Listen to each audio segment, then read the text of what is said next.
On behalf of the Adirondack Trust Company, the Board of Directors, and our staff, I'd like to welcome you all to our 2016 Cornerstone event. We are pleased that you have decided to join us at this historic event and are excited to share with you what we found in the time capsule that was placed in the Cornerstone in June 1916.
Thanks so much for making the effort to come out.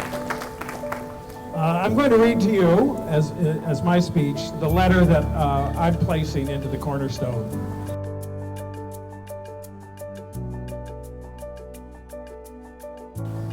A century ago, almost to the day, Senator Edgar T. Brackett placed a letter in the Cornerstone of the Adirondack Trust Company building at 473 Broadway, addressed to the future Board of Directors of the bank 100 years hence.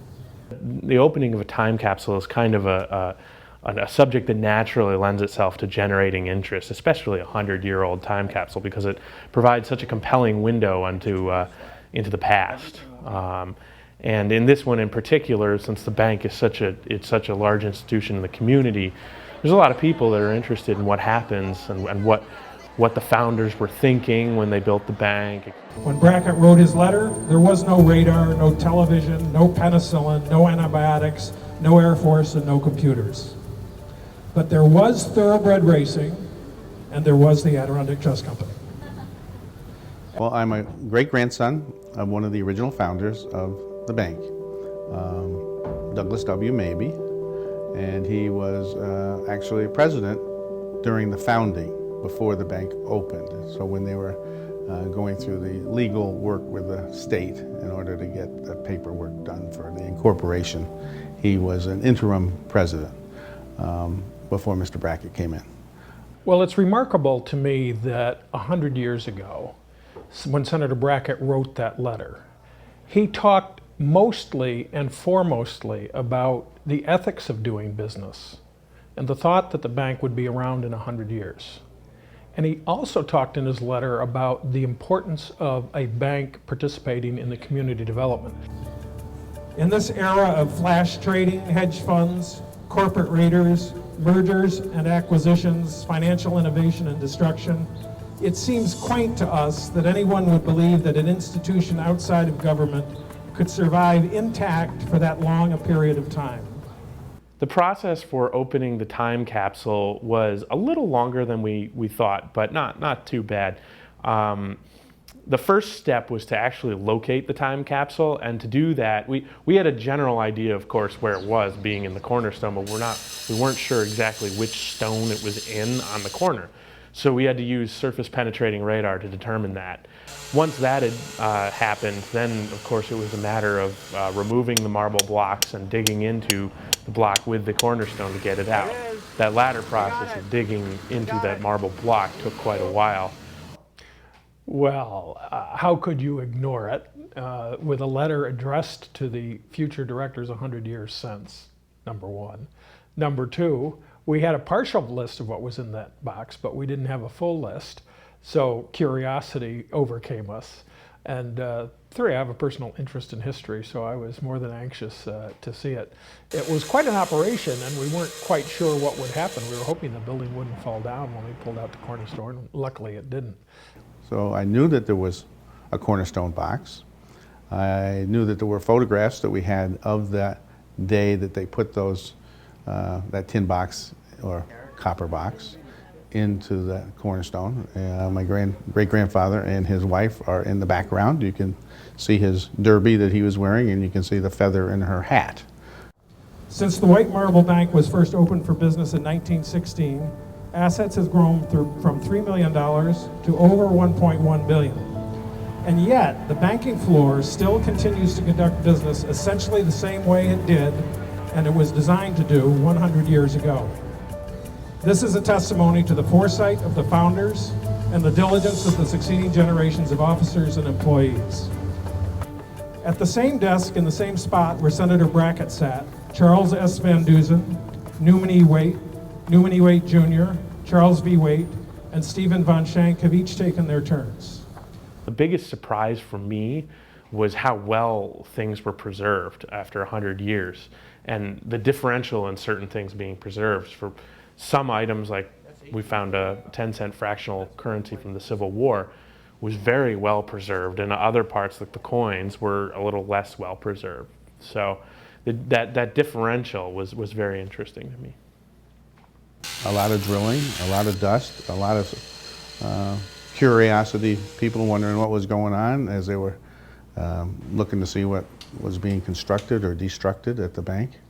So always to see that kind of interest in the bank, and to ultimately see how many people were interested when we did do the official opening.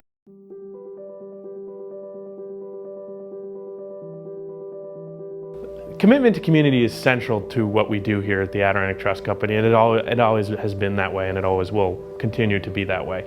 As my grandfather said, we can't be a successful bank in a community that's a failure, so we all need to pull together and support this community that we love. And that is made clear in Senator Brackett's letter that was in the time capsule and was read at the opening of the time capsule. It's nice to see that some things stay the same. In some regards, that the commitment from the bank toward the community that hasn't changed. And if people can see that that continuity is still there 100 years from now, that would be wonderful.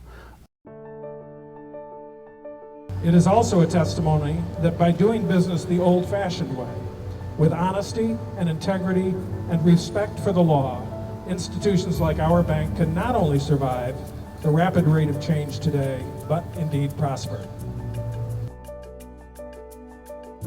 At this point in time, we are again faced with great uncertainty. The United Kingdom has voted in a referendum to depart the European Union. Russia has annexed the Crimea, and China is expanding in the South China Sea, threatening her neighbors. The Middle East is in chaos. This is causing great angst in the financial markets and the political institutions around the world. Whether this will be the beginning of a great wave of decentralization or just a temporary detour on the way to greater global integration will only be known by the readers of this letter 100 years from now. And so to those readers, whom we hope will be the future board of directors of the Adirondack Trust Company, we pledge ourselves anew to the philosophical foundations of this great company. And in turn, we ask that they pledge anew that no wrong motive shall enter into their management, that the law governing their conduct should be obeyed, not only in this letter, but in the spirit, and that they manage the company not only for the proper purpose of making money for the stockholders, but also for the development of the communities in which they do business, and to be a continuing example of high dealing to all who come in contact with them. I'm confident that if these tenets of fair dealing and honest behavior are followed, this company will prosper for yet another 100 years. Thank you.